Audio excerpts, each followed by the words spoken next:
First time voter होने की भी एक अलग ही एक्साइटमेंट है। इस बार पाकिस्तान के जनरल इलेक्शंस में तकरीबन 12.5 करोड़ से ज़्यादा रजिस्टर्ड वोटर्स हैं, जिसमें से तकरीबन 2 करोड़ 10 लाख से ज़्यादा फर्स्ट टाइम वोटर्स हैं। मेरे लिए तो फर्स्ट टाइम वोट डालना काफ़ी अहम था।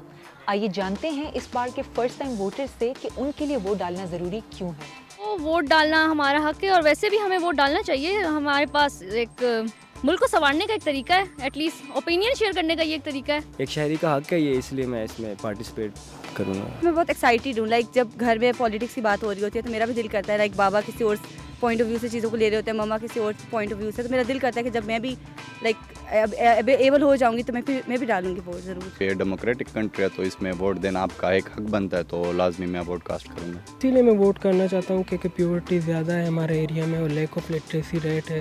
हर पाकिस्तानी को हक दिया गया है कॉन्स्टिट्यूशन में, तो वोट करना चाहिए और वोट को ज़ाया नहीं करना चाहिए, तो आपको देना चाहिए वोट। महंगाई और जॉब्स की कमी और करप्शन तो है ही है, लेकिन कम से कम हो तो अच्छी बात है। मैं एज अ साउथ पंजाब के पर्सपेक्टिव से बात करूँगा तो मेरे ख्याल से जो पहली चीज़ है ना, वहाँ पे एजुकेशन और वुमेन एजुकेशन जो है वो बहुत ज़्यादा ज़रूरी भी है और होनी भी चाहिए। फ़िलहाल तो मुझे एजुकेशन का ही हो रहा है कि हमारी एजुकेशन बहुत लैग कर रही है। बाकी भी बहुत चीज़ों में पाकिस्तान लैग कर रहा है। हमारी क्रिकेट हो गई, सारी चीज़ें अच्छी हो जानी चाहिए। सोशल मीडिया जो है हमारा फुल एक कंट्रोल्ड उसमें आ गया है। मतलब जिसको वो हाइप देना चाहते हैं उस बंदे को देते हैं, बाकियों को साइड पे कर लेते हैं। अगर कोई अच्छा बंदा या काबिल बंदा आगे आना चाहते हैं तो उसको साइड पे कर लेते हैं। सबसे पहले तो जो हमारी इकोनॉमी है, सबसे ज़्यादा इफेक्ट एक कॉमन पाकिस्तानी को वही कर रही है।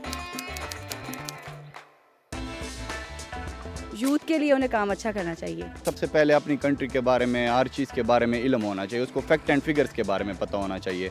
ना कि मतलब आप कहीं से भी उठ के चले जाओ, आपके पास पैसा या कुछ है तो आप इलेक्शन में खड़े हो जाओ और इस बेस पे आप इलेक्शन लड़े, तो ये तो कोई तरीका नहीं। ऑनेस्टी भी इम्पॉर्टेंट एक एलिमेंट है जो एक कैंडिडेट में होना चाहिए।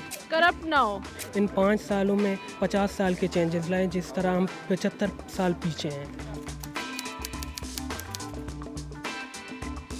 डेमोक्रेसी को आपने अगर स्ट्रांग किया तो बाकी चीज़ें जो है वो आपके हाथ में खुद आ जाएंगी, लेकिन ये बहुत बड़ा सवालिया निशान है हमारे उस पर। और आई होप कि जो नेक्स्ट पीएम आएगा वो इस चीज़ के लिए लाजमी कोशिश करेगा। जो करप्ट लोग हैं ना, इनको पहले तो साफ करना चाहिए। तो गवर्नमेंट पहले करप्ट लोगों से क्लियर होगी तो फिर हम आगे जाएंगे, वरना वही साइकिल जो दोहराता जाएगा तो फिर हम वही के वही रह जाएंगे। मुल्क के साथ मुखलिस रहें और अपनी डोमेन में रह के काम करें और किसी को अपनी जो डोमेन है उसमें इंटरफेयर मत करने दें। एटलीस्ट हमारी कंट्री को इंटरनेशनल लेवल पे अच्छे से रिप्रेजेंट करें and work for the interest of the country. अपने मफादात को साइड पे रखें और आवाम के लिए काम करें। एजुकेशन टोटल फ्री कर दें, टोटल। यूनिवर्सिटी गवर्नमेंट भी है तभी हमें फ़ी पे करनी पड़ रही है। अगर आप एक फर्स्ट टाइम वोटर हैं तो हमें कमेंट्स में बताएं कि नए मुंतखब होने वाले पीएम को सबसे पहला काम क्या करना चाहिए।